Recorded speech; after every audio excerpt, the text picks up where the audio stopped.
Salut à tous, j'espère que vous allez bien. Aujourd'hui, première vidéo sur la chaîne, première vidéo concernant le mercato en général. On va commencer cette première vidéo en fanfare avec de belles infos à analyser et à évoquer. C'est parti. Commençons cette vidéo avec Antoine Griezmann et la situation du Barça. Le club catalan traverse une situation économique assez catastrophique. Le club a dépassé le plafond de la masse salariale selon plusieurs médias catalans, dont la RAC1, Radio Catalane. Situation très compliquée concernant l'idée de prolonger Lionel Messi. Javier Tebas, président de la Liga, a récemment annoncé qu'il ne fera clairement pas de cadeau pour le FC Barcelone concernant le dossier Messi. Le Barça tente son bateau et est même prêt à laisser des joueurs partir libres alors qu'ils sont même sous contrat, à l'instar de Samuel Umtiti, Miralem Pjanic. Umtiti est clair, il ne veut pas partir, veut rester au FC Barcelone. Personne n'est réellement intéressé par le joueur français. Le Barça veut le mettre en prêt, insiste même pour une vente. La Juventus priorise la piste Manuel Locatelli et en quelque sorte oublié l'idée de rapatrier Miralem Pjanic à Turin. Tottenham serait intéressé par l'ancien joueur de l'AS Roma. Évoquons la situation d'Antoine Griezmann. J'ai mis le mail de Manchester United pour Antoine Griezmann sur la miniature, mais c'est pas vraiment Manchester United qui est intéressé, quoique peut-être. Antoine Griezmann, qui a été auteur d'une meilleure saison que la première en Catalogne, le Barça veut le vendre pour concrétiser la prolongation de Lionel Messi. Plusieurs clubs anglais seraient intéressés par l'attaquant français, mais le clan de l'ancien joueur de l'Atlético de Madrid ont encore beaucoup d'affection pour la ville de Madrid. C'est une information qui sort de Mate Moreto.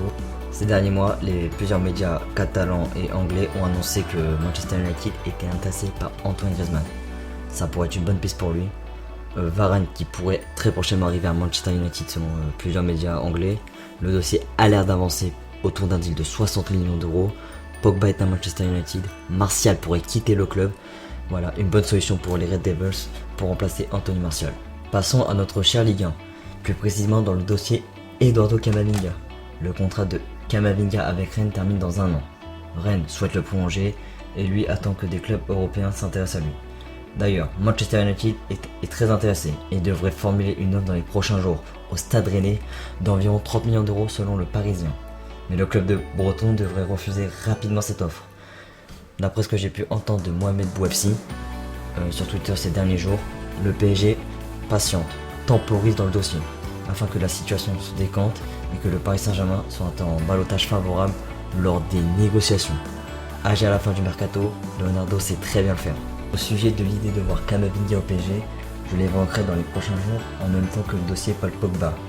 Mais pour le moment, j'ai déposé un avis bref sur le dossier Camavinga. Pour moi, si Paris dépense plus de 30 millions d'euros pour Eduardo Camavinga, ce n'est pas une très bonne idée. C'est un joueur peu expérimenté, pas réellement le profil attendu au PSG et donnerait un mauvais message au centre de formation parisien. Terminons cette vidéo avec un sujet lié au PSG, le dossier Mbappé.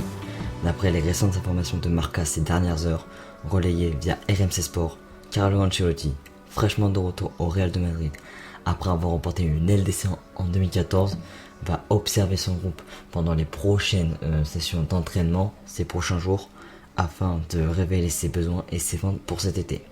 Voici la liste indésirable longue du Real de Madrid. Álvaro Odriozola, 3e dans la hiérarchie des latéraux droits, après Vasquez et Carvajal, devrait quitter le club cet été.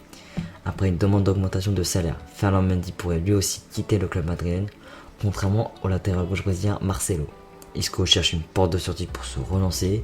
D'après la Gazzetta dello Sport, l'AC Milan est intéressé pour combler le départ de Hakan Çalhanoğlu. En attaque, Jovic et Mariano devront trouver une porte de sortie. En cas d'offre intéressante qui tombe sur la table, Eden Hazard ne devrait pas être retenu par le club madrilène. Après une courte aventure en prêt, plutôt un retour aux sources de Gareth Bale à Tottenham, cette saison plutôt convaincante de la part du Gallois, le Gallois devrait rester au Real. Mais vous vous dites sûrement quel est le rapport avec le dossier Mbappé. Le Real rêve de Kylian Mbappé depuis l'été 2017. Florentino Pérez pourrait tenter le coup cet été, malgré le fait que Fabrizio Romano a annoncé plusieurs fois dans sa rubrique hebdomadaire Here We Go Podcast et sur son compte Twitter que ça va être difficile pour le Real de recruter le génie français.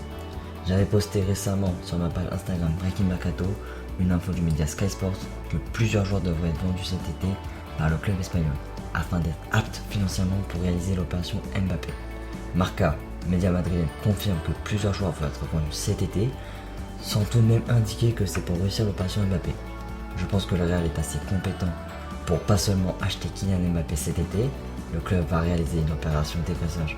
En effet, mais ces joueurs sont pas irremplaçables. Je pense que l'idée est de redonner une santé sportive au Real pour tenter et séduire Mbappé dans les prochaines années. Actuellement, le PSG est plus attractif et disposé à réaliser ses ambitions que le club espagnol. Dans les prochaines années, après avoir surmonté la crise économique provoquée via le Covid, Florentino devrait retrouver l'image du président, qui se refuse rien, qui ramène les meilleurs joueurs du monde. Ça a toujours été sa politique de transfert, faire une équipe de galactiques. Ah oui, et pour les plus impatients comme moi, Sergio Ramos devrait s'engager officiellement au Paris Saint-Germain dans les prochaines heures. Donc du coup, il devrait passer sa visite médicale dans les prochaines heures. Si cela ne se confirme pas, ça sera au plus tard jeudi. Et voilà, c'est la fin de cette courte vidéo Mercato. J'espère qu'elle t'aura plu. Si c'est le cas, lâche un like et partage-la avec tes amis. Moi je te dis à très vite pour une prochaine vidéo sur la chaîne. Ciao ciao.